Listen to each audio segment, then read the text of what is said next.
SNX Marathi, Siddheshwar news express, सत्यासाठी SNX सोबत. गुटखा, तंबाखू किंवा निकोटीनयुक्त पान मसाल्याचे उत्पादन, साठवणूक, वाहतूक, वितरण आणि विक्री करणाऱ्या संघटित नेटवर्क्स विरुद्ध आता मोक्का अंतर्गत कारवाईचा मार्ग मोकळा झाला आहे.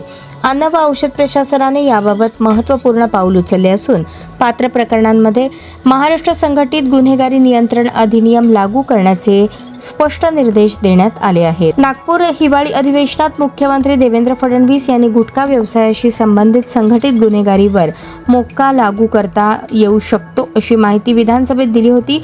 त्यानुसार अन्न व औषध प्रशासन विभागाने कठोर कारवाईची प्रक्रिया सुरू केली आहे.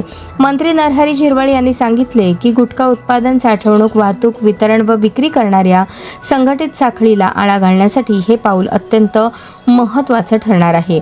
अन्न व औषध प्रशासन आयुक्त तुकाराम मुंढे यांनी सर्व क्षेत्रीय अधिकाऱ्यांना आदेश देत गुटखा आणि तत्सम प्रतिबंधित तंबाखूजन्य पदार्थांच्या बेकायदेशीर व्यवसायात सहभागी असलेल्या संघटित नेटवर्क्स विरुद्ध पात्र प्रकरणांमध्ये मोक्का लागू करण्याची कार्यवाही करण्यास सांगितले आहे.